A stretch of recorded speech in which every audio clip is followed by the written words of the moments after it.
Pasamos a estudiar el segundo apartado de la unidad, responsabilidades en materia preventiva, y comenzamos por las responsabilidades del empresario.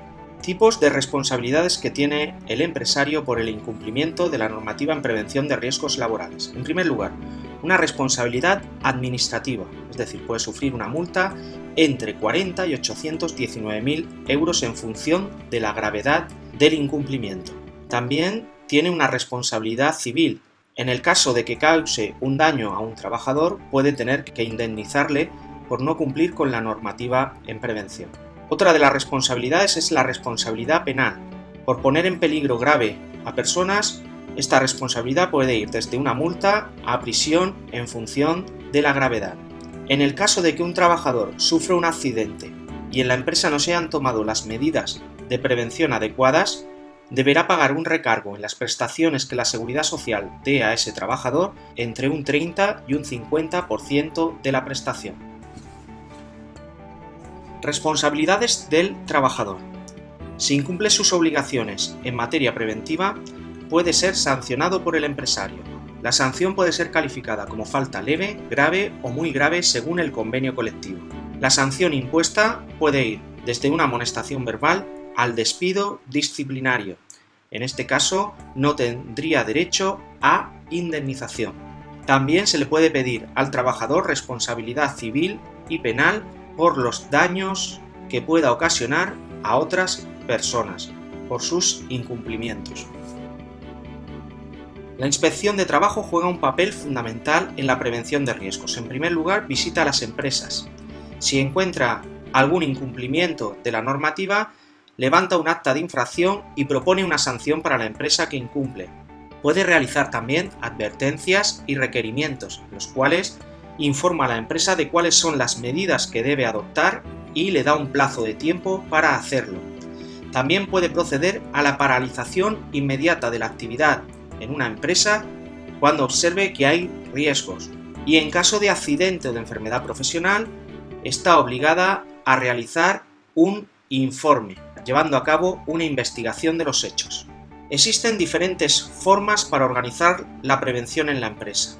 La forma elegida va a depender del tamaño de la empresa, es decir, del número de trabajadores que tenga y de los conocimientos que tenga el empresario y los trabajadores sobre prevención de riesgos. Las diferentes formas de organización son: asunción por el propio empresario, designar uno o varios trabajadores, constituir un servicio de prevención propio o contratar un servicio de prevención ajeno. Puede asumir personalmente el empresario la actividad preventiva en el caso de que la empresa cuente con un máximo de 10 trabajadores o hasta 25 si solo tiene un centro de trabajo. Además, para ello, el empresario se deberá encontrar en posesión del título de nivel básico en prevención de riesgos laborales, por haber completado el curso de 30 o 50 horas dependiendo de la actividad que realice. El empresario debe además desarrollar su trabajo de forma habitual en la empresa.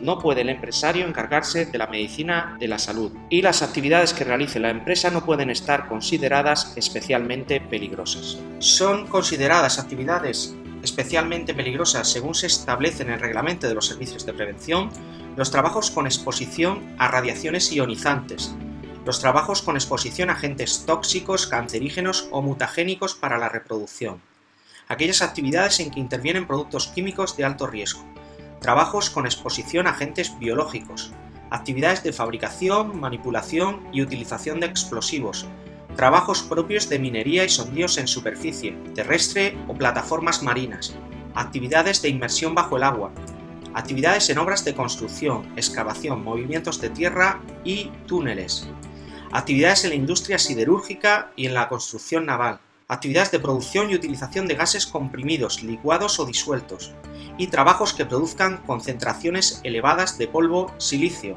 por ejemplo, las canteras. Otra opción del empresario para organizar la prevención en la empresa es designar a uno o varios trabajadores. Cuando el empresario decida organizar la prevención de esta forma, el número de trabajadores que elija para desempeñar estas funciones ha de ser el adecuado.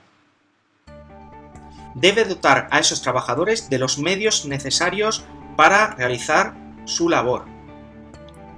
La empresa debe dar a los trabajadores el tiempo necesario para que realicen su actividad preventiva. Los trabajadores han de tener capacidad correspondiente a las funciones a desempeñar, es decir, deben haber recibido una formación adecuada para poder desempeñar sus funciones.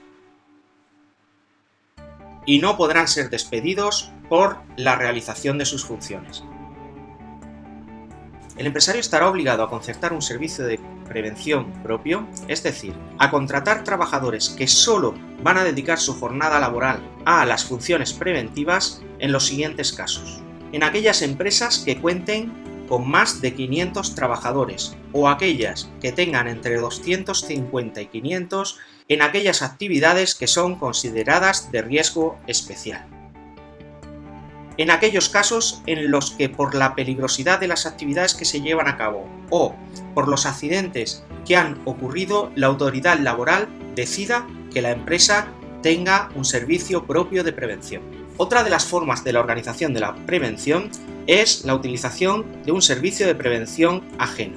Un servicio de prevención ajeno es una entidad especializada en gestionar la prevención de riesgos en empresas.